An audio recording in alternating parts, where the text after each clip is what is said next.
This episode is brought to you by our friends over at Manscaped, introducing the Lawn Mower 5.0 Ultra, the leaders and below the waist grooming. Let's have a look at it, mate. Let's get the open up that box.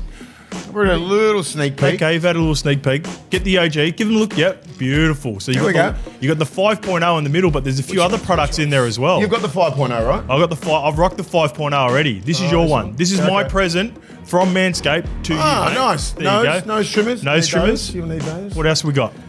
Bit of oil, I think. Soother, like a moisturiser, I'm thinking.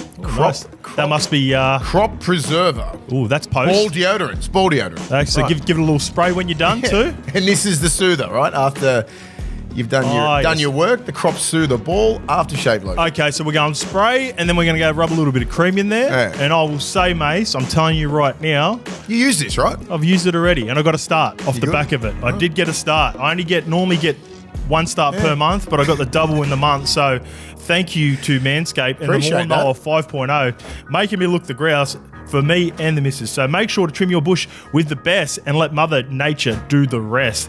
You can go on to manscaped.com for 20% off with free shipping with the code Mace. LevelsPod. LevelsPod, that is correct. So remember, Mace, when you trim the weeds, the tree always stands taller.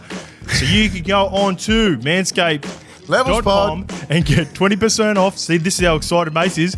And free shipping with the code LevelsPod. LevelsPod. I just like saying all lowercase. All lowercase. Nice and easy. 20% off. Free shipping. Thank you to our partners, our friends at Manscaped. Thank you. This is the Levels Network. I'm Justin Horo, joined by the Triple OG. Triple OG, Willie Mason, OG. I'm going to kick it off with a couple of YouTube replies straight off the bat. Yep. And these are just compliments to the OG off the back of his 360 appearance. Shaz of the Don, Willie Mason is made for podcasting. And then the next one followed up, Cooper Hewitt. How good's the Triple OG looking on 360? Only reason I tuned in tonight. So nice. Not only are you the podcasting GOAT, but we got representation on levels on 360. So shout out to our mate Braith. Yeah, well done, Braith, man. Thanks. How was it, mate? Did you enjoy it? Good. I've known these guys for 20 plus years, you know. So sitting around is just like sitting here, right? Yeah. It's just a few other cameras. And plus, in the studio, I don't see any cameras. Braith's there. Yep. Piercy's there. Gordy's there. Big round table, so it's very organic, and it's I think it's pretty much like a podcast when you got these guys on there, right? Yeah. Gordy sits there, they ask a few questions. We've got a few little. I don't prepare like with all that sort of stuff. I know what's going on. They give us a few little questions before we brief it. Yep. And Braith wants it as organic as it can be. Yeah. Like there's no sitting there writing notes down for this and that. Like he has his notes because he's got to run the show. Very similar to what I do. Yes, exactly. I'll give you an idea of what we're going to talk about. I had an idea what we're going to talk about, and then I've already got I'll just make it up as we go. It did look like when I was watching it, just knowing how close like all of you guys in your relationship you had for all of them. Piercy was great as well. Piercy as well. It just... Normally, when you tune into 360, I tune in for the chaos, like the drama.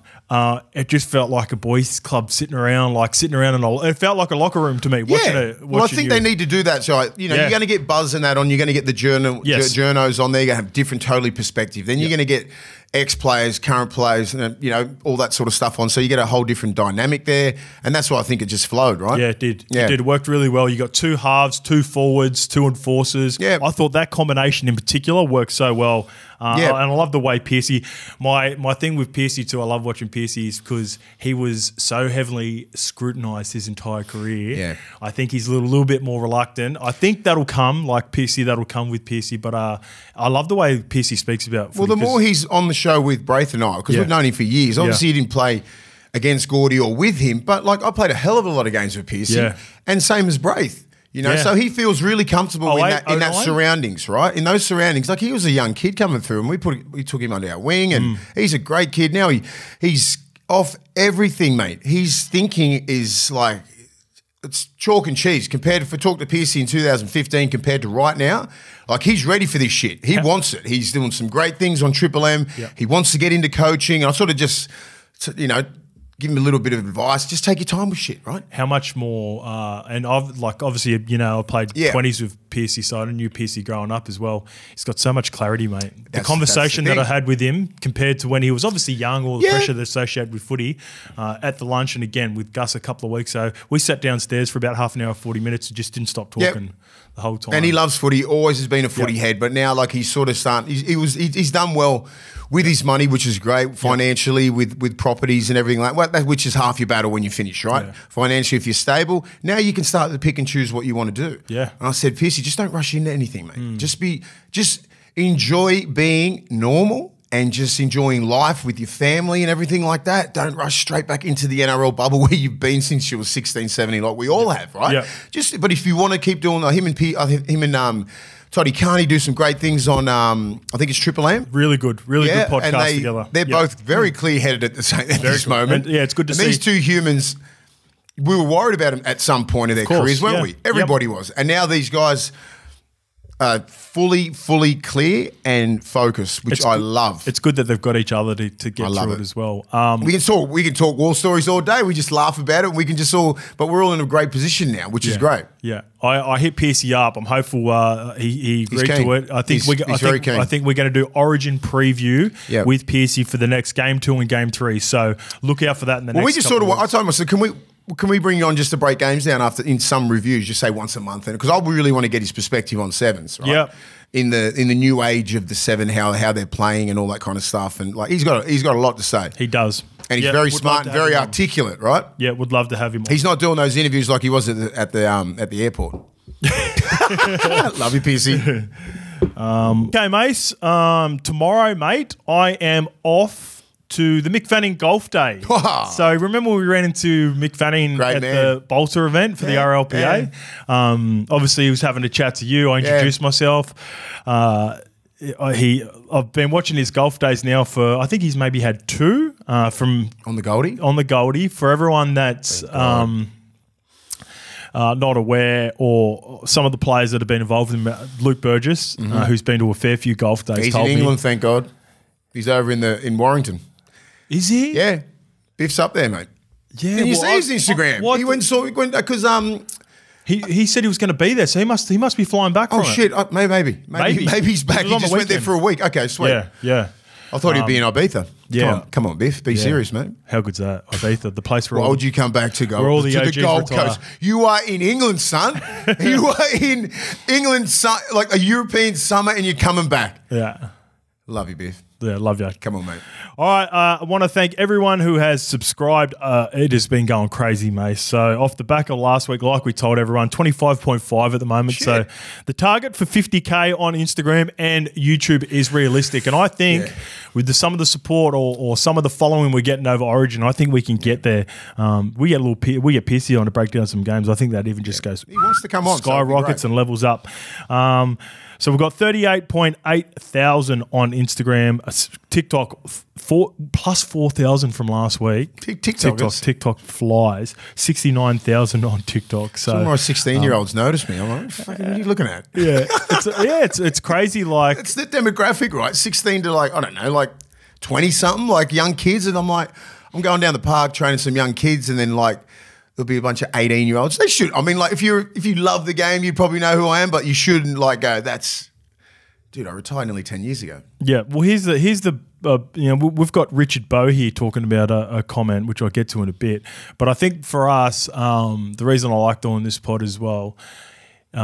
Is we can tell a few OG yarns like from your time, which people love. Yeah. So we appeal to the older audience that might not be aware of like what it's like the new forms of media on YouTube, on podcasts. So they're slowly we're getting that audience over, but for the most part, we started off with our younger audience, and we're still appealing to them, even though we're older. It's good.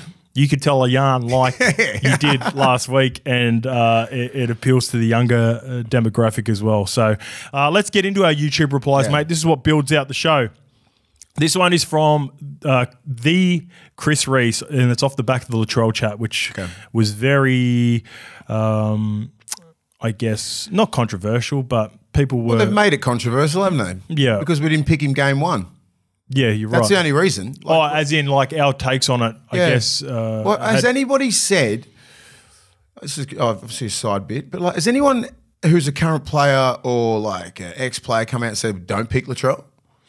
That's a good point. That's what we're speaking about. No one said don't pick Latrell in game 2. Everyone's like, yeah, that's the answer, right? Luke Keary said no one has said it. Pick him. Will Chambers for Queensland. Everybody. Said they're stoked that he's not a part of New South Wales. So you're right, mate. And this is off the back of what Chris Race is saying as well. Most of the Latrell Mitchell hate comes from people's own insecurities of being afraid to believe in themselves. The NFL embraces characters like Latrell and Jerome, but here in Australia, we love an Aussie athlete that downplays their success so others don't feel insecure. If more players were like Latrell, the NRL would be the biggest sport in the country. Yeah. There's parts of that for sure. Some. I just think the nature of we love an underdog in Australia, so I don't think that's going to change. In fact, I think they're going to be even more polarizing because the hate's going to be even more so. Like we're never going to be like the American culture, and I guess we shouldn't force it as well. But also, like I don't want to stop us from seeing athletes or athletes like Latrell and Jerome express themselves with good or bad. You're always going to have them. They're always going to be around. Yeah. Some people will toe the line, but there's always going to be people that rock the boat. And it's like Latrell just sticks up for his people. And what Latrell cops a little bit about, just saying when you're talking football, right? People look at the talent at Latrell and go, that is like a fucking generational talent. And then when he sets the bar here and he starts playing a couple of games that's not up to scratch, people start hammering him. Yep. So the bar he set is fucking best center in the world. That's what we expect every week, right? And the runs that he made into the semi-finals and these big runs in the grand final, like that's all off the back of Latrell. So when you carve up every single game, every single year since you've come into the comp, and now your form's dipped a little bit, a few little injuries and suspensions, that's the only reason why people are having a crack at him. If he kept his play up to scratch and they're in the top 4, like they have been his whole career, no one's having a crack at Latrell because you can't fuck with him. You can say stuff about off the field stuff, what he's been saying and how he stands up for his people. If you're a racist prick, you can judge all that, but you can never judge his football because he's always been fucking tip top and the best player in his position, whether it be fullback or centre or whatever. In New South Wales, Australia, he's always winning. Yeah. Once you drop that bar down, and the effort plays and all these little things and people start saying he's overweight and he doesn't care and the little things start creeping out at South about training and blaming him and culture, all these fucking words that I don't fucking believe in anyway. But that's the only reason is because South are in the bottom 4 and he's Latrell Mitchell. Yeah, when form dips on a lot of players, again, but there are certain players where it's like fans or not fans, because fans is not the correct word. They wouldn't be fans of them if they were ready to just pounce every time they made an error. But some players get away with a stretch where they don't play as well or maybe a season as well. But when you're polarizing as Latrell, or you're like as expressive or public with the way you feel about things. To say, like when it's not about football, people like LeBron got caught, like just shut up and dribble, right? Don't you dare get into politics or racism and all that sort of shit. They try and keep you in that fucking box, right? Latrell's not like that. He's not that guy. He'll say what he thinks about his people and Indigenous dramas and everything like that, and he stands by it. But then people just want him to play football. That's all Australia. Just shut up and play football, right? Yeah, you pass a footy, but it's not it. Yeah. It's not it. These young kids, right now, they can do whatever they want. And he's very polarizing. But the thing is, because he's fallen off a little bit in his football, fucking everyone's they could not wait for him to fall down. Now look at it. Now look at the hate. With Jerome as an example too, because he's another polarizing guy that cops it. And he's not like, I wouldn't say that Jerome's is racially motivated. I think it's just because they're very expressive, like not afraid to say how they feel. Might get a little bit aggressive on the field. So again, it's that people, again, it's like the villain that we need, like the villains we need in the game sometimes. When you put yourself out there and you might be a bit brash, you might be a bit cocky. That's another part of which comes because everyone's like because they're so Americanized. These young kids, right? They love basketball. They love NFL. They love ESPN. They love all these shows that we love, right? the guys from the 90s and shit hate that stuff. The 80s, the 90s, they never got exposed to what these kids are getting exposed to right now on phones and YouTube and all that sort of shit. Yeah, so they we watched it, but not everyone else watched it. Not everyone else does, man. Like, we're Polynesian, you're Maori, you know what I mean?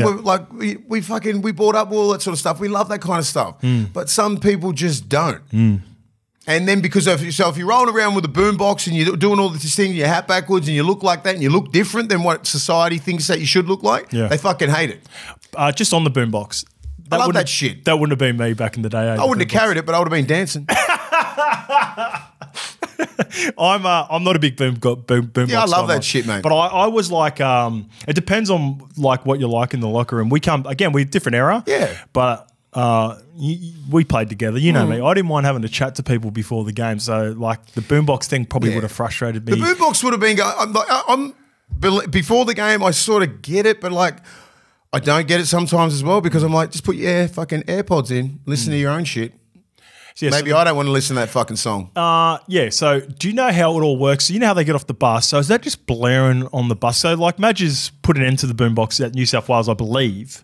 Do you know if it was like, you know how it was blaring as they were getting off the bus? And how long before the warm-up? Before the warm-up, so just before it gets serious, so just before when you get into the sheds, right? Everyone's like off the bus, they're playing all the music. A lot of teams are doing this sort of stuff now. A bit of just energy. Yep. It's all about energy, right? Fucking everyone up for it. Get into the dressing sheds. Everyone's fucking around still, you know what I mean? Not everyone's so switched on. Probably about an hour and a bit before the game. Then it's off. Okay. It's just about that energy coming in. You're not even getting changed yet. You're sitting around. The music's not that crazy high. If there's, the dressing sheds are huge in some places, right? You can remove yourself from it. You can remove yourself from that area.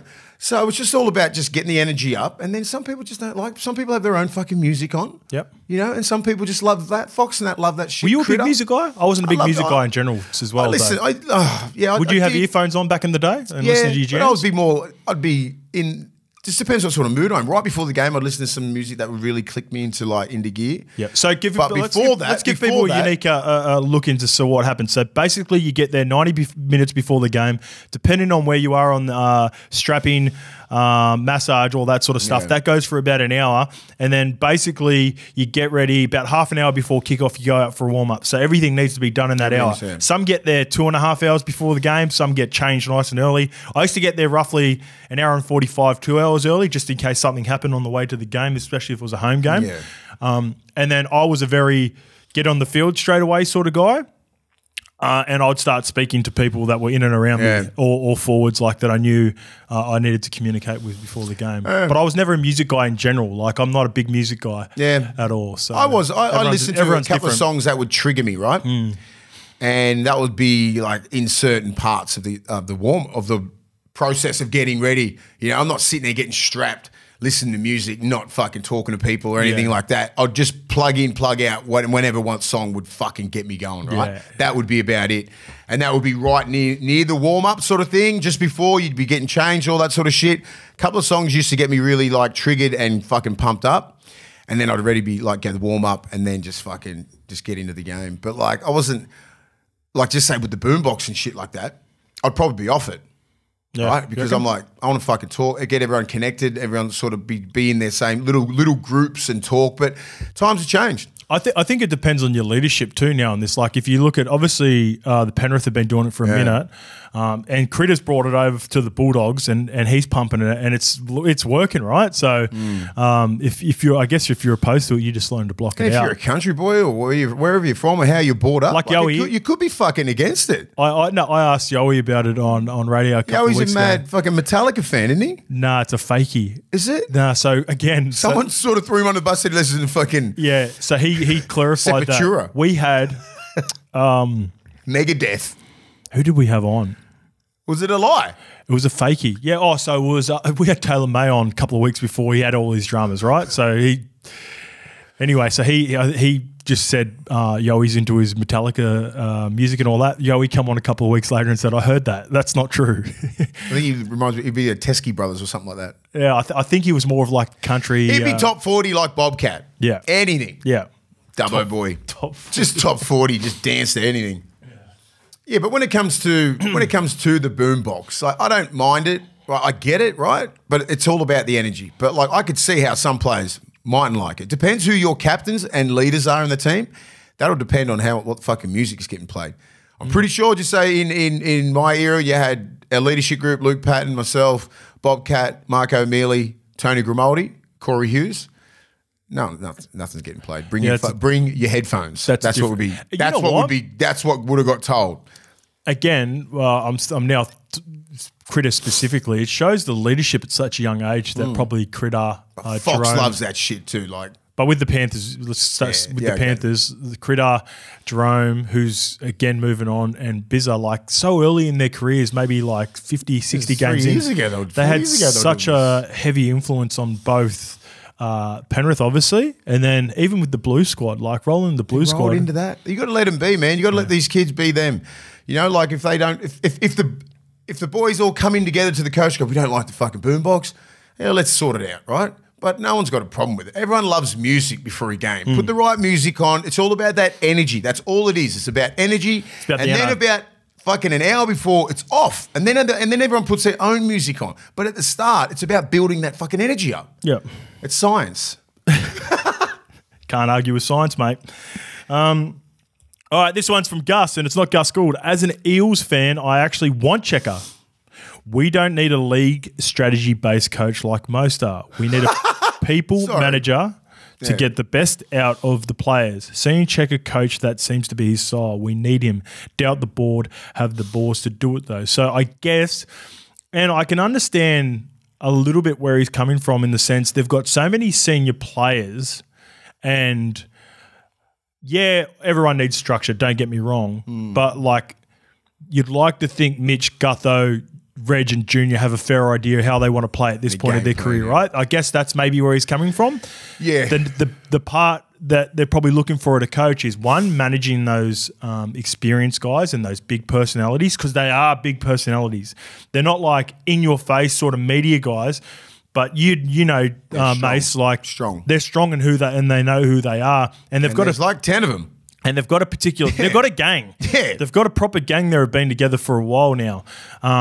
So I think he's right in a sense. It's you don't necessarily need a full-on technical coach to come into Parramatta. Whether you go so far left field with Checker, like a guy that with no rugby league experience, that's another question. But do you understand where? Yeah, sorry to laugh at it. I just thought he meant like have no football acumen, just come in there and just like fucking. I get it with Checker. He's a people man. Yeah. You don't need the X's and O's all the time with these flamboyant game plans, man. You need the assistant coaches. You need the assistant coaches to have a couple of little plays, have little trick plays when you get down there, because most of this game is just a fucking grind, field position, possession, everything like that, completing and just getting to the end of your sets of six. The game is so analytical now. You know, you can break these games right down, and if you get a certain amount of times, like with the ball and all this sort of shit, like we broke it down the other day, you pretty much win the game. Do you know what I mean? Like, so you're going to, if you have great players, not great players, you have fucking excellent players like Parramatta has, right?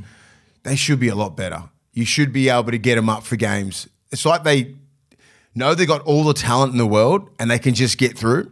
I said this before at the start of the year. It felt like they got comfortable with BA. Yeah. Because they've been together for... We should win this. We've got Moses, we've got Junior, we've got fucking Reg, we've got Cartwright, we've got Sevo, we've got Penasini, we've got Gutho, fucking Brown. Like, we'll be sweet against the Bulldogs. You know, you can't coach that other shit that's in here, you know? So it's like... That's where a strong, maybe man manager would come in... better for Parramatta. If they're up for an 80-minute battle every single week, they'll win most times. They should win more games. They'll win more games. They should be in the top 8 easily right now. Yeah, should be with talent. Talent, just talent. So obviously that when you say talent is not everything. It's not. No, it's not. It is not everything. You know, you need it's and it is the coaching. So if Checker comes in there and he's got a whole, you know, he knows enough about rugby league. He's a rugby league man. He just fell into union. He loves both sports. Loves it, for sure. But like he could have been a rugby league coach.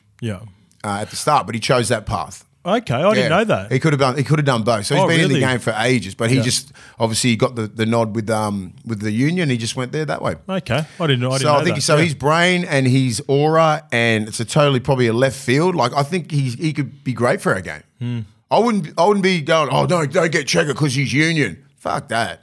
I love it. I'd love to see how it. Even an Eddie Jones over here. Come on.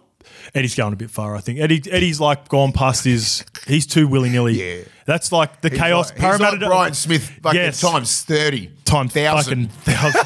Billion. Yeah. I think Michael Cheika would be super intriguing. I'd love to see it. If I'm a CEO, if I'm a chief executive, would I pull the trigger on it? Nah, it's too risky, especially if my job's on the line. I don't think it's that risky, because I'd back the players. Well, get your shit together, boys. It would depend on who he brought in or who you were able to get to assistant coach with him. Yeah, they're very important. Who's your defensive coordinator? Who's your offensive coordinator? Halves coach. Yeah. Kick, catch, all that sort of shit.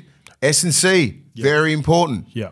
All those sort of guys. S&C sports science, very important. Very important in this day and age. A lot of these guys are getting the S&C and go, hey, get that fucking heart rate monitor off him. Yeah. A lot of that shit's happening now because it's like you can't go so far into sports science when this game is so built on just hard work. You've got to push through that fucking shit. It's not like, oh, you've done your 4K, that's enough for you. Fuck no. Sometimes. Some players need that, some players don't. Some players are just like, hey, mate, you just keep fucking running. Young guys compared to vets. Yep, that's the difference. Yeah, exactly. You've seen them do it. It's your third preseason. No one gives a shit. Get to 10. Yeah. Then you might get a little bit of fucking. You're in your 8th preseason. You're 32. He's keen. Kick the feet up. Relax. Chill. Yeah, go get in the pool and go. The runs are on the board, mate. Yeah. Your runs aren't on the board if you played 70 games, 50 games, 100 games, whatever. 120 sweet.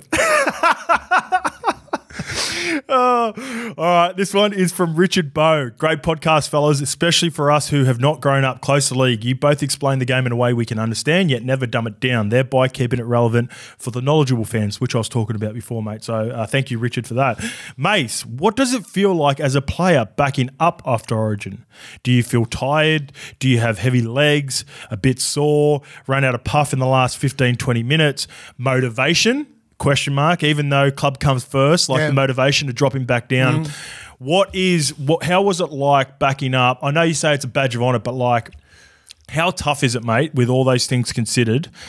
And this is off the back of Richard was watching the Warriors Cowboys game, and he thought it was a heavy advantage for the Warriors with no players playing Origin compared to the Cowboys. First of all, you got to get over your hangover.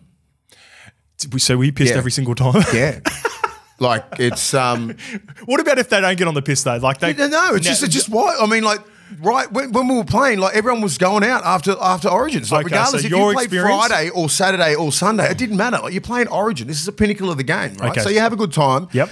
But you got to back up for your club. Yep. There's no I'm going to get on the piss and I'll just pull an injury. No fucking way. You're like, I'll have a beer and then we'll see what happens in the game. You usually have probably have Thursday off, Friday off.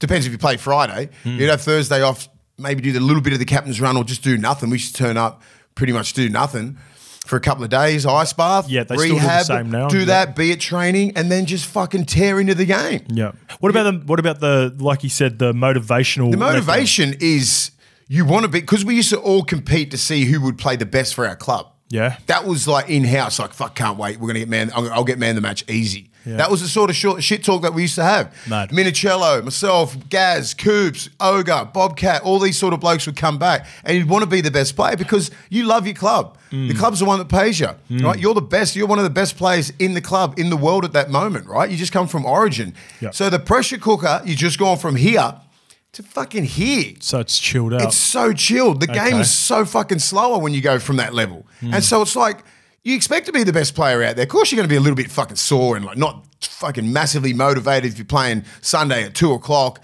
or something like that. But if you're playing a Friday night game, if you're playing a Sunday Arvo game or something like that, you're up. You said the Saturday game's the hardest? 3 or 4 days? Just say the Saturday and the Sunday games are hard because you've got that two. If it's Wednesday and then Thursday, Friday, you're fucking stiffened up. Yep. Friday night and the Saturday. So you're constantly ice bathing and doing just rehab stuff. And then you just get out there and it's probably some of the easiest games that I've played. It was backing up. Yeah, well. Because it's just because of the pressure of Origin and then it just gets, the valve just, you go back to normality. Fucking club football. You get out there and you're just playing with all your best mates and you just play and the pressure is off. The pressure cooker is at its highest in Origin. Club football, you're just playing football. I remember I used to speak to Hainsey about it when he was started his career as well, and he struggled to come back to Parramatta because it would go from 80,000 at fucking Accor Stadium and then come back to Parramatta at potentially 15,000, and you're not surrounded around the talent. So that's one part he struggled with. I think it's probably him when the position. Yeah. I think it's a positional play as well. When you play in the forwards, you're fucking straight in. Yeah, got you. You're straight into the deep fullback end. And halves give me the kickoff. Different? Yeah, 100%. If you're a winger, a fullback, or outside back, you'll be sitting there going, fuck, I'm sore. Yeah. Get the ball, kick it off, let's get into it. Okay. That's a different. That was our mentality. Yep. Ogre, myself, all the guys that were playing, even like Anzac Tash, Sonny, Roy, myself, Bobcat, Ogre, Pricey, nearly our whole forward pack, fucking get into it. You know, straight away. So in the middle, totally different mentality. Yeah, got you. And I think that's a big thing. If you're fullback, if you're wing, you're like, oh, you're fucking feeling it. You're feeling it, right? Yep. Because, but you know, even a 5'8", you could be sitting there in a dinner suit, catching and passing all fucking game. You can very easily get away with it. If you want to, You can't if you're this guy. Yeah. Or if you're fucking, you know, like Nate Miles or someone like that, or Sam Thaiday, Pricey, myself. Hindy. Guys like Hindy and that, we're in the fucking washing machine straight away. And it's easier. Yeah. Yeah, that makes sense. Yeah, it is easier. As a middle, it is, I'm telling people right now, as a middle, it's way easier backing up than if you're in the back line. So what Zach Lomax did makes it even more special coming off the wing. And Critter as well. Critter, that's why he got Dog of the Week, because he's like, he could have sat there and just went, yeah, I'm a bit sore, you know, but no, give me the fucking tough carries. That's why most of the guys from the outside, Brian Toto, they want to get in straight away, just to get into the game, because we're in the game straight away. We set the tone. You kick off, we're fucking into it, or you're kicking off to me and we're into it straight away. I love it. All right, mate, before we get into breaking down the games for this week, the expansion news has just been all the rage in the last couple of days. It looked like last week, and I didn't talk about it because I've been purposely not talking about it until it is set in stone. It looked like PNG was going to be the 18th team. Now, it's still not set, mate, but it looks like Perth has jumped them, and it looks like it's going to be Perth in 2027 with an affiliation, with the Jets or the Bears. PNG in 2028. Apparently, PNG is still a lock despite Perth being the team that's going to jump them and get in earlier. And then it looks like a second New Zealand team in 2030.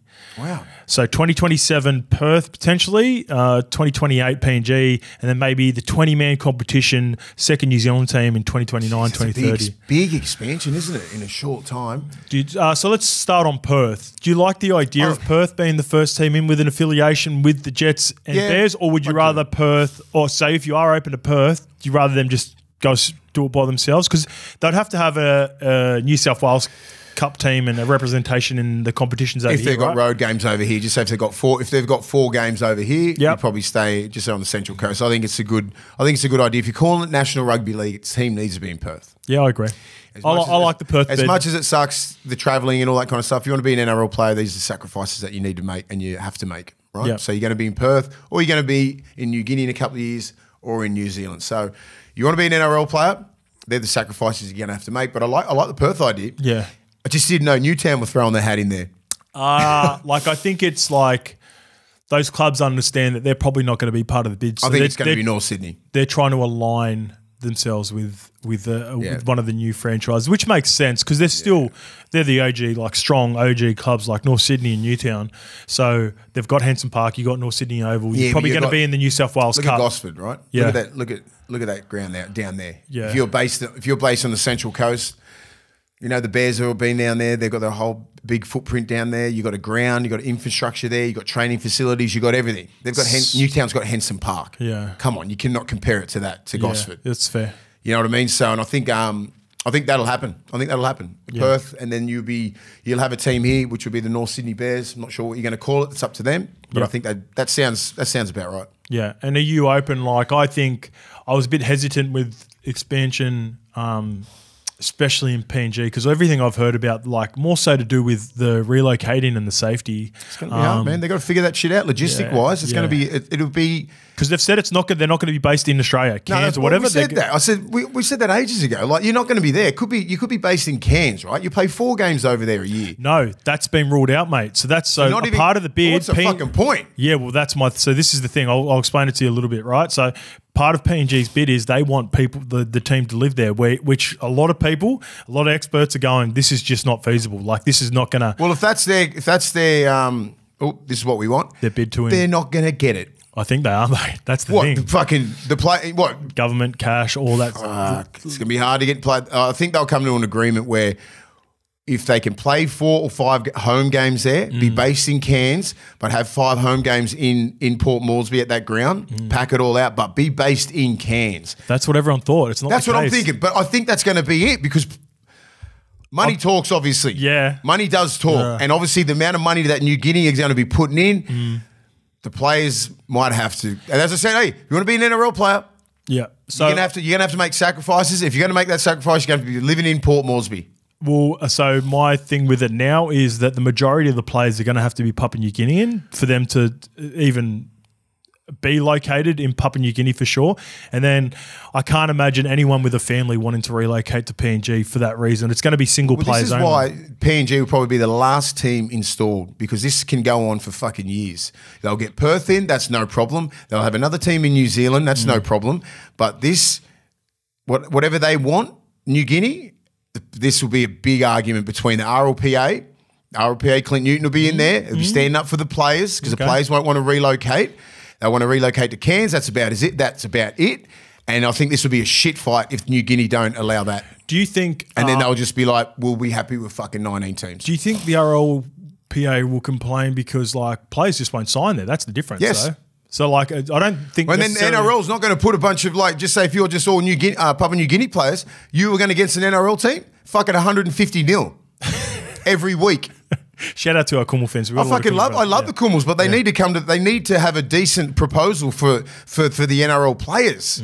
They're going to have a decent proposal for the NRL, money-wise. Yes. But the players are it's player empowerment these days. What's going to happen in 3 or 4 years when they think they're going to get that? We'll be fucking running the game. Do you know what I mean? It's going to be more player empowerment. So they're going to be saying, we're not fucking going to live in New Guinea. Please. We'll stay here. We're like, no, we're not going. Yeah, it's funny. That's what's going to happen. When we talked about this bid for all this time, for as long as we have now, we always assumed that it was going to be based in Australia, but yeah, not the case. Apparently, PNG are adamant if they get the bid. Well, then that's why they won't get in. If they're adamant and everything like that, and they're just like, this is our deal, take it or leave it. Yeah. I'm sorry, but players will stand they'll stand and they will not move. Yeah. More to come. For a fact, man. More to come. Looking forward to seeing what happens there. But yeah, I do like. Surely they'll have to have some even ground here. Yeah. If they want it, to be feasible, it's going to have to look like I was just saying. 5 games there, 5 games in Cairns, and all the rest away games. Yep. Based in Cairns, or Rocky or Bundaberg, somewhere like that. Okay, mates, it's that time of the year. We are going to be down in Melbourne for Game 2 of State of Origin, and we are going to be at the Olympic Hotel. Yep, down in Preston. You're going to be hosting. You're going to have the great Greg Inglis for Queensland and me for New South Wales. So, mate, it's going to be great. So it's going to be our first event. So it's make sure you get your tickets. You got all the information? Yes, I do, mate. We're going to be there Tuesday, the 25th of June. Arrival at 6 p.m. Dinner at 6:30 p.m. We'll be on stage around 7:30. You can get tickets from $45, and for the dinner and show, $85. So come and join us at the Olympic Hotel, whether you're a Melbourne local or you're flying down the night earlier from Sydney or Brisbane. Be a great night. I love chatting to you about Origin, but I've never had the opportunity to chat to GI. Greg Inglis is one of the greats. So people from Melbourne, they'd obviously recognise him, obviously know him from Melbourne Storm, what he did down there. But Queensland, Australia, mate, he's one of the greats. So he's got some good stories. All right, let's do it. Olympic Hotel. Can't wait. Are they? Let's get him on, mate. It is Beanie for Brain Cancer round. Let's get him on. Shout out to Mark Hughes Foundation. Here we go. We couldn't have him on the whole app because it gets a little bit hot in here, but we can do it while we get through and read through the team. So kicking it off, mate, we have the Sharks versus the Dolphins Thursday night at PointsBet Stadium, 8 p.m. So with the Sharks, Nico Hines returns after being rested last week. Braden Hamlin-Uele returns to the bench alongside a really powerful bench, Jack Williams, Tom Hazelton and Royce Hunt. Jeez. As for the Dolphins, Cody Nikorima has returned, so Anthony Milford makes way. Origin stars Hamaso Tabuai-Fido and Felice Kafusi are both back as well. Our partners at the tab have the Cronulla Sharks favourites $1.34. The Dolphins are $3.30, and the line is 8.5, mate. So the tab think Cronulla can win this by at least 8 points.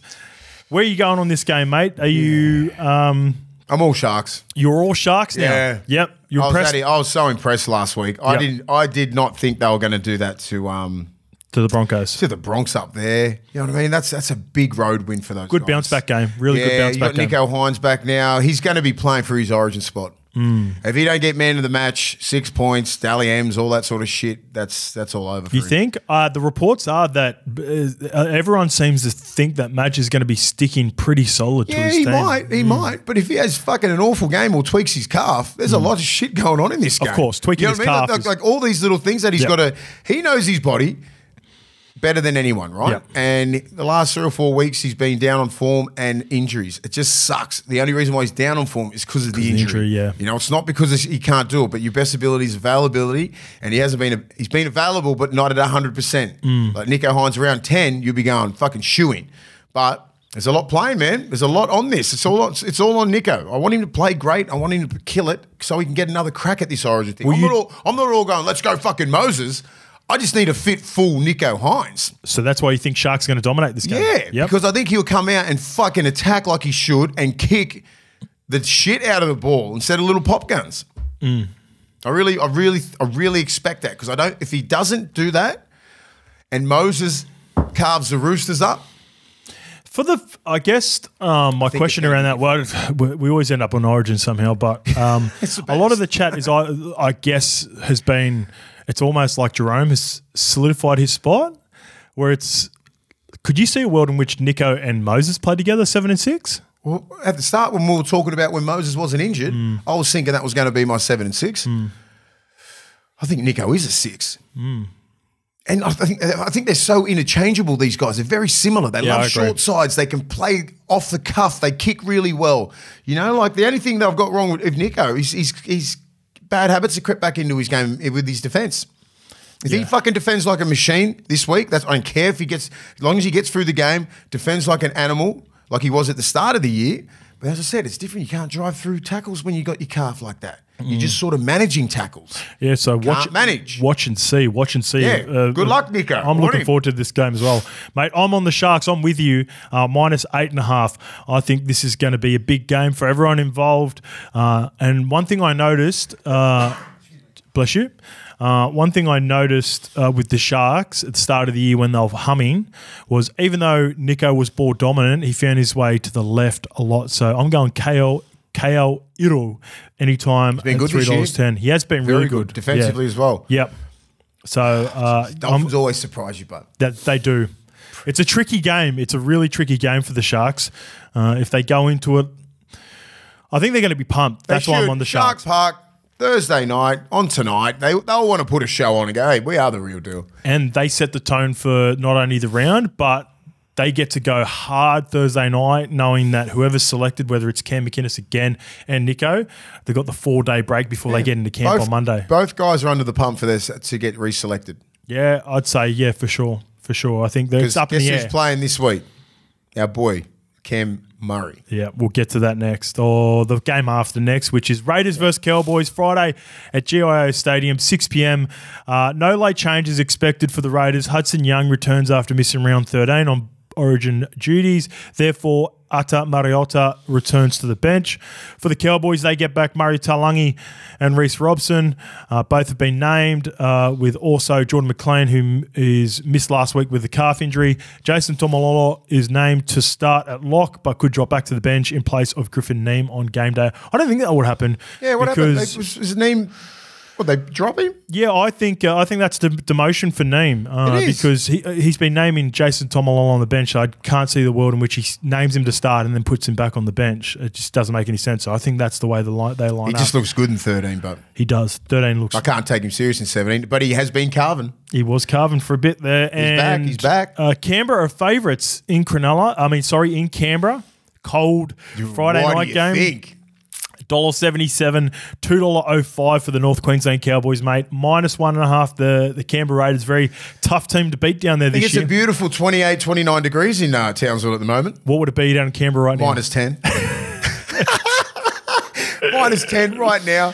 So advantage Canberra Raiders. Yep. They love this shit. Even it's a mentality. It's the polar opposites. You know when they used to put the heaters on in their away sheds. That's fucking smart, you pricks. And they've got theirs off. They're already acclimated to all that sort of acclimatized to it. So yeah, I think Townsville, they traditionally struggle down there, like about this time of the year. It's a miserable game. And I think, advantage Raiders. Okay. Mentality too. They got beat last week. Did they not? They had the bye. Yeah. Awful. But did they get beat going into the bye? They played a really shit game. Let me look. I'm going to try to save you here. Go on. I'll try to save you if I can. Let's get Save me, please. Swear they got pumped going into the bye. I think they did. They got... So Sticky's been seething. They beat the Dolphins. All right. People, all the Raiders fans that were watching, they fucking didn't wait for me to get it out. So you're on the Raiders? How many games I watch, people? Fucking every minute, every game. Every minute, every game. But it gets all cluttered up there. When you watch so many games, it's tough to remember all of them.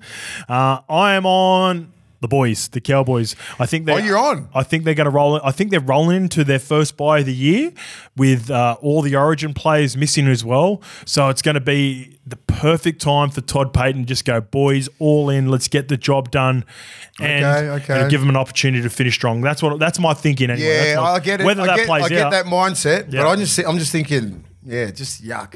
Yeah. They just won't like it. Yeah. Weather conditions, consistency. I mean, it's not like they're going to go down and go, ooh, it's so fucking cold. But I mean, like, it's going to be like, it's cold. Well, the warm up. They're not going to go, ooh, it's cold, but they're going to, it's pretty cold. Fuck, it's cold. And there'll be no talk like that. Like, Todd Payton is from Canberra. He's a Canberra boy. He is an OG. Yeah, he is. Before he went to the Tigers, he was Canberra. Man. Yeah. There you go. So he'll know it better than that. All right. Cowboys. Now I'm even more confident.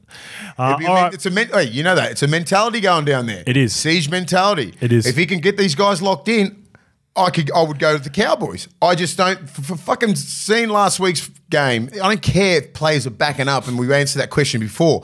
They just look fucking off. I used to hate when coaches go, don't talk about the cold. Yeah, because it just makes you want to talk. Because just say, like, if you don't talk about the cold, I'd be saying next time, fuck, it's freezing. Yeah. But just to take the piss. Like, Jesus, freezing out here. Like, even if you're not talking about it, you either get off the plane or you're driving down the bus and you look outside and you go, it's cold. You look at someone and then they go. But you got to know who to joke with. Right? I always get over and go, it's fucking freezing. Shut up. Shut up, mate. Hey. All right. It's just facts, mate. It's cold. All right, it's probably going to be cold at a core stadium as well for the Rabbitohs versus the Broncos. A huge boost for the Bunnies. We talked about it. Skipper Cam Murray is set to return on the interchange bench, but his inclusion could see lock Keon Kolomatangi spend some time on the edge if required. So there's maybe even a world where he goes starting. Keon moves back to his edge position, which he's been so good at, but he's been good in the middle, hasn't he, Keon? A world where he plays front row. Lock's pretty much your front row as well. Yep, so, I agree with that. Kepi and Moale's been doing a good job, right? Yeah. But if they slip up... Who are the edges there on the edges? Chi, Cam and Arrow. Yeah, I can see Chi go back to the bench. Yep, same. But this all predicates off how good their middles go. All the time I've been saying this for 5 or 6 years. Whenever their middle gets dominated, you nullify Cook, Cody can't get in the game, Latrell can't get in the game, none of these outside backs, none of these moves work. You dominate the middle. Kepi's been playing some good football. Yes. Same as Moale. They've been finding their front, they've been finding spaces, getting on their hands and knees. Cook's been out. He's been making line breaks the last couple of weeks, they've been winning the last couple of weeks. Now you got your man back, Cam Murray. A little bit more class around the middle. Yeah, for sure. He'll probably just really dumb his roll down. He won't try and do too much. He'll just try and get through some minutes and just bang it out as hard as he can. And he'll probably just get back straight in Origin. Put the ball playing away for a little bit until he gets some rhythm. Because he needs that strength because he's done his groin. So if he can't power through tackles, good point. If he can't power through tackles, he'll know that he won't be able to do it in Origin. Yeah, I agree. But if you're looking as a selector, as a coach, you're like, he's back. Run first mentality. Let's get off the back fence. Fucking fine. Get great footwork, great leg speed. But if that's gone from Cam Murray, you can't pick him. Okay. All right. For the Broncos, Xavier Willison and Katoni Staggs have both been named and will play with Brisbane, set to remain as per program. Corey Oates suffered a minor injury at training, but he should be good to go. They've got Josiah Katapani on the bench just in case. He's good. The Tab have South Sydney $2.40 underdogs at a core stadium. Yeah. Brisbane are $1.58 favourites and probably deservedly so. And the line is 4.5. So who do you like in this game? I feel like you're leaning South, eh? I think I'm leaning with South. Yeah. I think just they're on a little bit of a roll. And I said, if one team can catch fire, it's that team. Yeah. And their middles look all right to me. Everyone's doing their job. Latrell's back. I think Latrell, this is a game. If he gets man of the match and carves the hell out of Brisbane, he's a definite starter for Origin. These are one of my games where I think it's a coin flip, and I'll definitely take the 4.5 head start. Like if you can get a try head start for South, you're going to take it. Do you agree with that? I agree. Yeah. So I agree. It's a big game for Latrell. So therefore, I have him as my anytime try scorer as well. I think Trell puts on a show. A couple of try assists too. Yeah, he's going to be on. So give me South plus 4.5. Latrell anytime. As for the Cowboys, I've also got Jeremiah Nanai as my anytime try scorer as well. He just scores for fun for them. The next game on Saturday, Super Saturday at 3 p.m, West Tigers versus the Titans. What a game. You'll definitely be watching this one. Every minute. For the Tigers, some big changes in and around the Galvin situation as well, which is huge. Alex Twell is in doubt for the clash after being spotted in a moon boot this week. So Jordan Miller could be. I haven't heard of Jordan Miller before, so maybe he's making his debut. They've got Adam Dewey, he's back to Dewey now, isn't he? Adam Dewey listed amongst the reserves, but is tipped to come back through reserve grade. Did you hear his comments on Triple No. A? Have a listen to them. Interesting. Can you give me like a little snippet, like Just paraphrase about, ever so slightly? The culture and Galvin. I don't really want to take it out of context, but he was sort of having him coming back and setting, getting some people straight pretty much. And I love it. Seeing how this is how the club's supposed to be run. Yep. These are the standards, the culture. It's fucking strong, man. For a guy who hasn't played that many games. I feel sorry for. It feels like he's been a big part. I think he's been there the longest. He's the missing piece. Like that's. What's the Tiger Town fucking show? The comments it sounded like it come from a guy who's played 200 games for that club. Well, I think he would have if it wasn't I'm for just the saying, but because he's been there for 4 or 5 years, so he's sort Maybe of more? so he knows. He's you see been the very Tiger Town- unfortunate with injuries, right? Did you see the Tiger Town documentary? Nah. He was like a guy that would galvanise the team. Well, I think he's the galvanise. words. Yeah. But he came up with some really strong words. They were powerful, man. Awesome. Very powerful. I think he's a very strong personality. He seems very sure of himself. Like this is an outsider looking in. I've had nothing to do with Adam Dewey, but he's a guy that you'd like watching. You know when you watch the Hard Knocks and that? Yeah, look like he's a guy that you'd 100% like. Very passionate. You know what he said? I was like, fuck, that's pretty strong, man, for a young, because I think he's still young, reasonably young. He's been around the game for a while, but unfortunate with injuries. But I rate him as a player. Yeah, same. But he had some real strong words because he's, guys that come in like, 1 or 2 years been there, not probably following the standards that have been set with training, with approaching games, and he's been sitting on the sideline watching. So when you like that, when you've been watching and observing people how they're doing, how they go about their work, you fucking sit there and you've got a good. Yeah, like you'd be desperate to get out there. You'd give anything. If people were complaining, you're like, fuck, I wish I was healthy to go and get out. I want to give it a listen because I really like what I've seen from Dewey this far. And then I guess we'll chat about it again on Monday. Yeah. Did you see what Joey said on the Galvin situation on Channel 9? Have you seen that clip? Bits, maybe. Yeah, but basically he said this is like similar advice that we gave, but also he talked about what Galvin's legacy would be like if he was to be a part of the rebuild at the Tigers, which I thought was a great point. There are so many things where you can point the fingers at, or you're not happy with, but what if you were the reason that the Tigers were a powerhouse in a couple of years? You've got Jerome on the way. Uppy's obviously a really good 9. He's going to be there for the next couple of years. You've got Buller at the back. There's just so much positive. If Adam Dewey can come back and become 85% of the player that he was, maybe play lock or centres, or even like that super sub 14. I reckon he's been a lot for ages. He just wants to you've play always 5'8". said that. Yeah, because I think he's probably going to lose a metre of speed with his ACL. He's had a couple now. He'd be a perfect lock. Okay. I reckon centres for me. that would be my preferred position for him. I just don't think he's big enough to play week in, week out lock. And then also maybe the fatigue with the knee early on too could suit him out in the centres. But I understand where you're coming from that with the link player. So back on to them. The legacy, right? You said about legacy. Like, the legacy is a big thing. I remember watching that with Joey, and it's like it's hard to think about legacy when you're 18, but. Yep, big time. But it'd be good to hear those words if you were Galvin. If I was Galvin, man, we all give our advice or whatever. Like, obviously more so your opinion holds more weight for a guy like that. But if Joey speaks, that's when Joey's about that because and at the end of the day, your legacy means everything. It's he needs to start thinking about that. Even as an 18-year-old, what Joey said last night. Imagine being responsible for the rebuild. Galvin's going to be, you win a grand final there, you end up being in the top 8, you make these big runs into the semi-finals, all that kind of stuff. They're going to go there because that young Galvin kid stuck around, and that would probably mean more to him at the end of the day when you're retired. Well, instead of leaving when you're 18, 19. Yeah. But it's a lot deeper than that. There's always three sides to a story, right? Correct. And there must be a lot of shit going on in that club, right? I spoke to some people yesterday when I was out in Orange, some big hitters that were at the Tigers. I was with Ciro and I was with, Isaac Moses was there. Had a good chat with him about some stuff. Oh, did you? Yeah. How'd that go? He's all right. I don't mind. He fucking loves the show. He loves us, mate. He goes, mate, it's great that we have our own opinion and everything. Right? He goes, but there's three sides to a story. And he's told me a little bit about what's going on there. I went, fucking understand. Okay. I get it. There's a lot of bullshit going on in that club. So I'm looking at Galvin going, fuck, mate, probably the best thing for him is to fuck off. Yeah. Okay, well, now you see, but you're going to be obviously persuaded by, not persuaded, of course, but I'm not listening to most people. You understand there's three sides to every story, even though that's his side. Yeah. Then there's the Tiger side. Yeah. And then there's Galvin's side. So and especially when you're in losing clubs, there's always three sides. When you're in a winning club, there's probably only one side. Like when it's Penrith Panthers, there's one side to every story because they've won 3 comps in a row. At the end of the day, it's about that. Yeah, that'll come into it. That's a factor.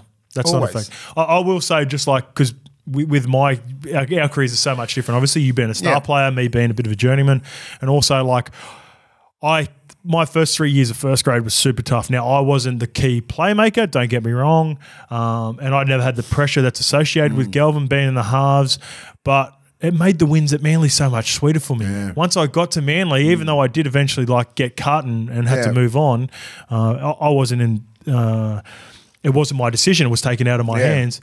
Sometimes tough times, that makes those good times even so much sweeter. So, he's going to have to make a decision, right? And his contract is of 2026.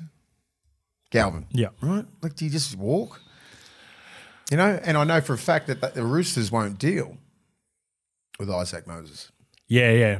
So if that's the club, that's off the table. But obviously things could work out. Yeah. I'm thinking that. There are a couple there's ways around it. There are a couple like I said, we keep going back to this. The more we and obviously there's anti-tampering rules. That's right? So all that sort of shit. And it could be all hearsay and all that kind of stuff. But Isaac didn't say that much about that.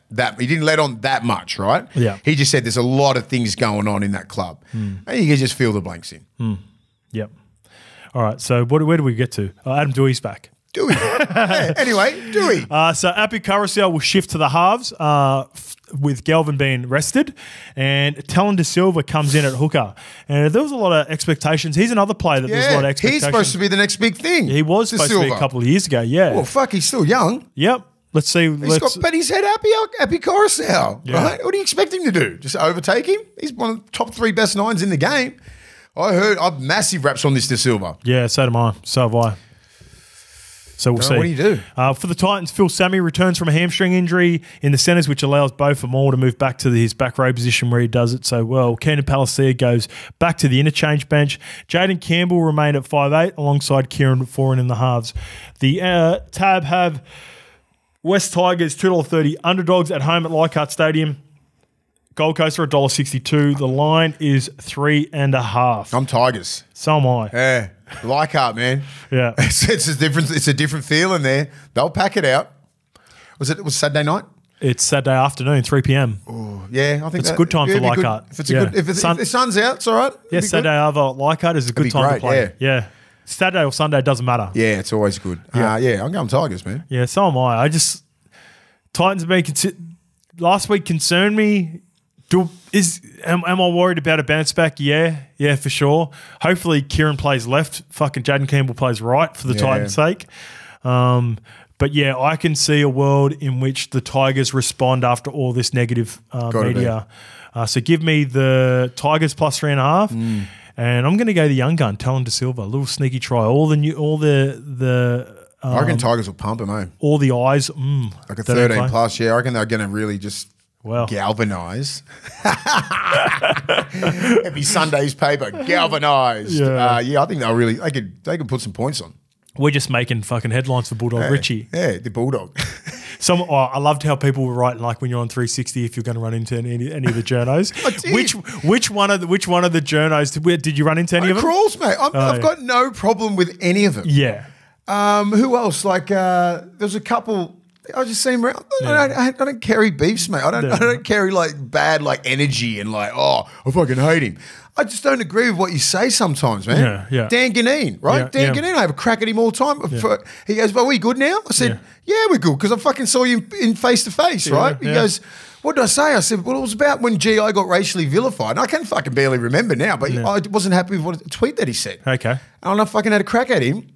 Regardless of what the situation and he goes, "Are we good now?" I said, "Yeah." Shook his hand. We're done. Yeah. You know what I mean? I'm like that. I don't care. I don't carry beefs around. I don't give a shit. Like, they're doing their job. And we've got a platform here where if I'm not happy with it, like, we can check other people, right? And also, like, no one is ever gonna like hold the grudge with you anyway because they're so intimidated. And Bulldog's had a crack at me. If I have a crack back, and he's like, "Are we good?" "Yeah, we're good." It's not like Buzz, you know, like I've rang Buzz up, fucking abused the shit out of him. I've seen face to face. It's all right. Like, we just disagree on things. Doesn't mean I have to hate you. I don't hate anyone. I just disagree with what you say. And I hold you accountable like you hold everyone else accountable. Fair enough. Yep, that's fair enough. Roll. Love it. Warriors versus Storm, Saturday at Go Media Stadium at 5:30 p.m. Wow, big news. SJ is back and will partner Tamari Martin in the halves. While his starting role is gone, Chanel Harris-Tavita moves to the bench at the expense of Freddie Lussick. Roger Tuivasa-Sheck is been named in the extended squad, but he's expected back next week. The Storm inform forward Ali Katoa is free to play after being hit with a monetary fine for a dangerous contact offence. So the Storm is set to run as per program. This will be a good game, mate. Where's it at? It's at Go Media Stadium in New Zealand. It'll be a hard game. It throws you off because it's not Mount Smart like you used to. The Warriors, $1.80, OG Ericsson. Yeah. That's what my dad played. I played at Ericsson. Yeah. My dad. The Warriors are $1.80 favourites over the Storm, who are $2. The line is a half, so they can't split at the tab. Where are you going on this one, mate? That's a good for Melbourne. $2. Good prices. Yeah. They're never in $2. Yeah. I like the Warriors. I was so impressed with them last week. Yep. I think making that decision to drop AFB, Fanua Blake, has really made him just go, you know what, fuck it. I've got one last ride, right? Has it galvanised the Warriors? Has galvanised the Warriors. And SJ coming back. Yep. Hopefully he's fit because they look good with Tamari Martin at 7. Well, that's the positive as well. I think because Tamade and Chanel played so well during that period, it probably gave Shawnee the extra week that he needed to come back without the pressure. Yeah. And they've won a couple of games now. It's 3 in a row. They haven't lost 4 in a row, and pressure's on SJ all the time. And he's got to sit back, and they've gone on a little bit of a run now. Yep. And he can just come back, take the wheels, and let's go. Yeah, I think he can. I think he just needed a couple of weeks break just to get his body right because he's and his mentals. Yeah, just get it right. He's 35. All the timing comes off him. Yep. So when he was off, they're off. Do you think Tomato Martin plays more of a dominant role than what he was playing before? Because that was my one concern. I thought they were too right side dominant when Tomato and Shawnee were playing. Yeah. When Tomato took over, he hopefully he gets more of a 60-40 split rather than like it felt like a 75-25 split. Yeah, it was. In the Knights game was the worst. That's the worst. The worst that they combined together. Yep. I think they'll look at Tamari and have more confidence in him because they haven't given him the reins like that and said, "Yeah, let's go." He's shown him confidence and he's proved it. Like you can get probably 40% of the ball, 40% of the calls. SJ's still going to get most of the calls, but he's earned that. Yep. I'm hoping. I like the Warriors. Same. I'm on the Warriors, and I hope Tomato Martin gets his hands on the ball and scores one for us any time at $3.50. Little show and go. Play the left side. Probably run more than what he would have when Shawnee was playing. Maybe he chases one of Shawnee's kicks. I think that could be a way to score some points for him. All right, mate, the next game and the last game of Super Saturday is the Eels versus the Roosters at Combank Stadium. This is another fucking doozy. Ooh. Mike Acevo is back on the wing. Jermaine Hopgood has been included, but remains in doubt after interim coach Trent Barrett admitted he shouldn't have played in round 14, which is a weird thing to let everyone know because he had a nerve problem in his back. So Ryan Madison is on the extended bench. He could be a late inclusion, who's also returning from an extended break after a head knock he copped. And then he also had some sort of sickness around at the same time. So we haven't seen Maddo in about 4 or 5 weeks as well. He's an integral part of their system. He is. Offloads. He does a lot X factor off the bench. A lot of work around the ruck. If both of them can play, I'm going to give you a little hint. I'm on the Eels here. But if both of them can play, I'm even more confident. If they both don't play, then I'm flipping to the Roosters. But if one of them can play, I'm probably just leaning towards the Eels. With the Roosters, though, Connor Watson returns from a throat injury to start in place of Brendan Smith. We haven't talked about that yet. I've seen you mention that on Brendan Smith 360. What do you reckon is going on with Cheese there? A bit deeper than just there's something else. Than a mid. You miss a mid-year. A midweek review, right? Yeah. Like that's just missing the schedule, right? Oh yeah, sorry, I fucked up. Like that's so it's deeper than that. You don't drop a player for that. You do not drop a player of that caliber for missing. I'm just so surprised he missed it. Yeah.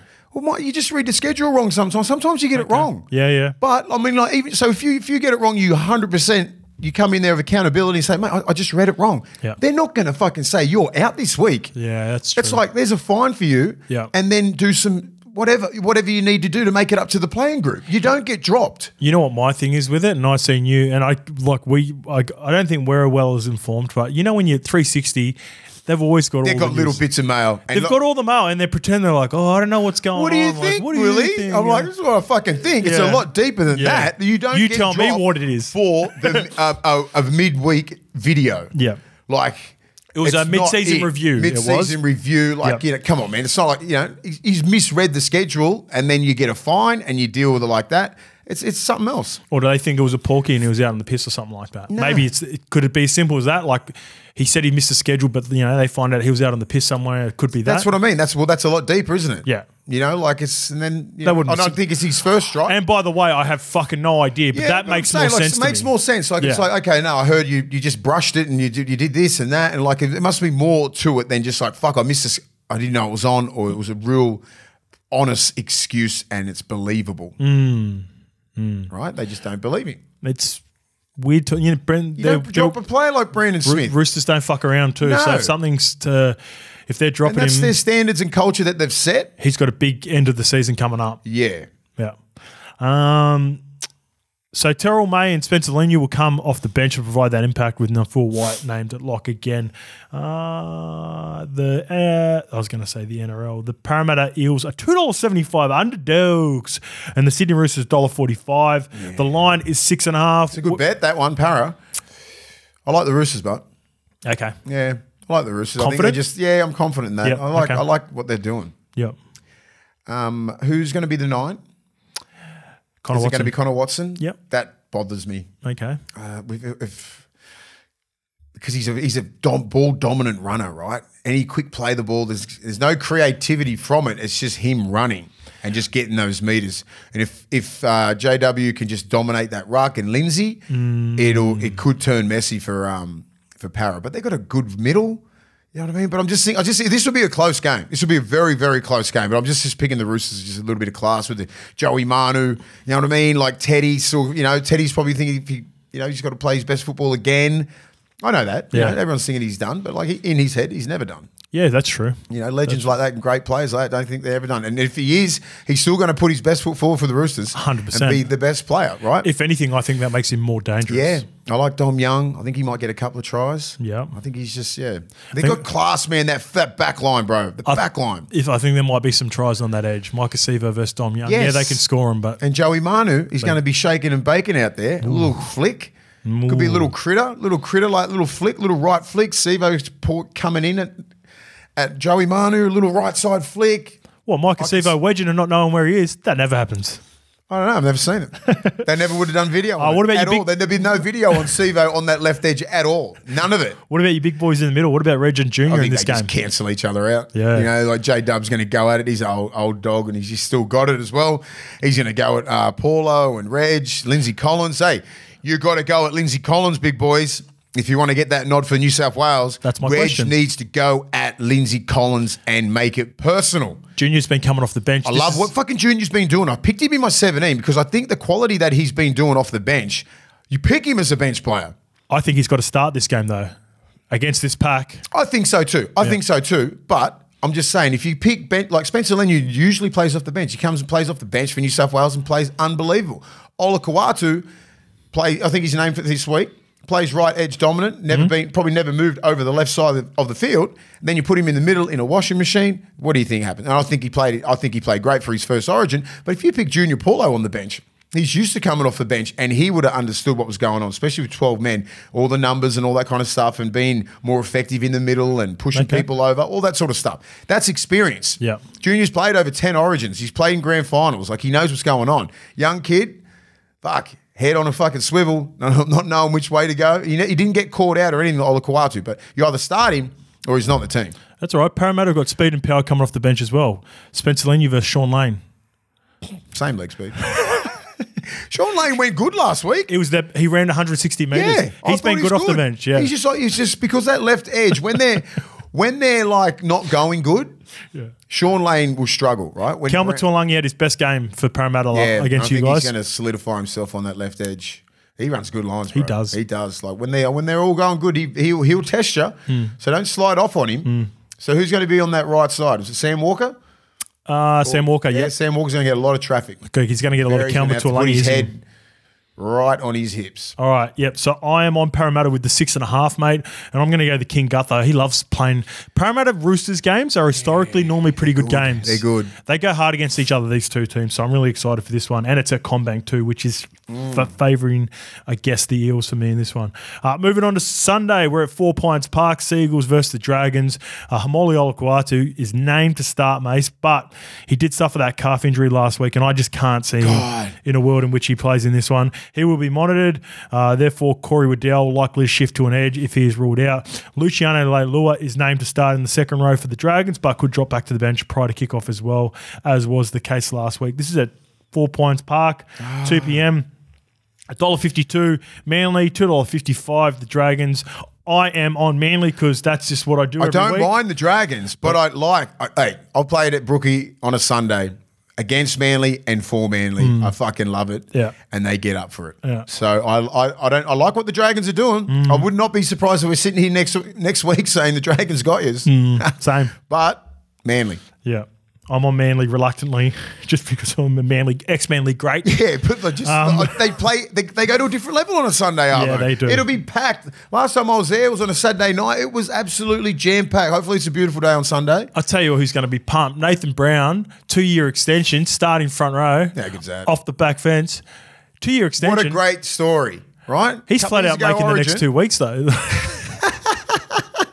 He is hobbling like how we got a 2-year extension. I can understand it fucking 6 weeks ago. Oh yeah, he deserves it 6 weeks ago. He fucking did a training trial this year. That man. Yeah, it's a cool story. I fucking love it because that's perseverance and that's resilience, right? Yeah. And hard work, and that's what he's got that 2-year deal for. A couple of years ago, mate, he was a bee's dick off playing for Australia in a World Cup. I reckon he played Origin. Yep. And then on the back burner at Parramatta. Yeah, fell out of favour. Whatever happened over there is probably up to him to tell that story one day. Yep. But Manly, new start, training trial, did that fucking hard work in the preseason. Come out of the blocks at 100 miles an hour. I fucking love watching him play. He's just going as hard as he can, and 2-year deal, well done, Nathan Brown. He's so funny and entertaining. I find it entertaining. He's a good dude, man. I remember meeting I don't think it's as 10 years ago. I don't think it's as effective as people think, but it's fucking entertaining for you to watch. Oh, mate, someone like when he runs out and like hits people like Fisher Harris, and then like he just like he misses every time. I don't think when he shoots out of the line and tries to hit someone, I don't think he is connected properly on any of them. He comes from a good angle, but so it doesn't really fuck him up. Yeah, the player sort of just goes, Where did he come from? Where did he come? What was that? Yeah. So they're a little bit more hesitant, to But if he take gets a carry. Yeah. Because he's got to He'll get someone one day. He's got to pick his right targets. Don't go at guys with fucking footwork. Yeah. Go at a slower person. You fucking level them. Yeah, there's a couple of guys you can go after. With no footwork. Yeah. Get that right angle on. Off the back fence for two, Yeah, I two of the just years. love watching him. Two of the best. I'm sure that contract will age well. Knights versus Panthers at McDonald's Shade Stadium, 4 p.m. The Knights welcome back Bradman Best from a hamstring injury, while Fletcher Sharp has unsuited Dave Armstrong. Dave Armstrong. What happened? He's off to Lee, apparently. He'll carve over there. He will. He will fucking carve. There's your next Shy Field. Yeah. He's going to go over there and he'll come back and he'll sign a deal somewhere else. Yeah, he's I think 23 years old he is. Adrian Lamb is the head coach for Lee Leopards. He'll carve. he will. Play He's got talent, man. I think he's like, they had Moiser at fullback there, but Moiser will be playing halves for him. Davey Armstrong. Moiser at Lee? Yeah, Moiser's at Lee, yeah. They going all right? They won a Challenge Cup, not Challenge Cup. What's the one we Challenge Cup. Challenge Cup. Yeah, Challenge Cup. They won that a couple of years ago, I think. Right. Yeah. They've done all right. No, they're good. Rennie Matua, Lee great. Lee Leopards Willie great. Tonga, Lee great. The OGs. They're the OGs, mate. They set the standards at that club. Panthers star fullback Dylan Edwards is expected to return from the quad injury, which ruled him out of Origin both last week. Liam Martin has a chance of making his comeback. I'd leave him out. Don't play Liam Martin. Leave him out. He's not required in this game. Let him get to Origin with more rest and recovery that's required, because he's just looks like he's been playing injured for a minute. The Tab have... Yeah, Newcastle, $3.80 underdogs at home against Penrith, $1.27. The line is 10.5. I don't think that's going to be enough, mate. I've got Penrith. Fuck, You're leaning toward, It's a hard game. Like, no Cleary still. So you like the 10.5 star for Knights? 10.5 star. I'm going to go the Knights. Yeah, okay. Wow. A massive upset. Wow. Massive upset. That's huge. Bradman Best, I think he might carve up. Okay. Yeah, he's in for he's another guy. Yeah. He's another guy in for a big game. Forwards can hold it with anyone. Yep. Their halves, Hastings can just run, get them around the field, get into a good kicking game, and then just add some little bit of flavour on the end. Gags is still playing really well. Go on. Sneeze, mate, sneeze. Oh, it wouldn't come out. It wouldn't come out. Gags is still playing good. They're defensively really good. Marju, they'll come out of yardage quite well. Yeah, Dylan Lucas got skinned. He played well offensively, but got skinned there a couple of times by many defensively. Well, he's a back rower, isn't he? So Bradman Best is a big tick there, moving back into the centres. I thought they'll have to play their best. I thought they were the better team against the Storm, to be fair. So I can understand where you're going there. Yep. You're making me second guess my fucking Panthers pick now. Anyway, so I'm on the Panthers minus 10.5, and I'm on Isaac Tungle. Bradman Best. Is he in your calculations for Origin? We'll talk about this next week. No, one more year I need from him. One more year. There for me. Yeah, I can understand that. For a lot of people, he is. Like, there's so many comments we get. How come no one's talking about Isaac Tungle? Because of the fact that Critter is going to be right side and Latrell's left. Well, so Critter's a lock. I've always said Latrell should be playing Origin. My next best would probably be Bradman. Yeah.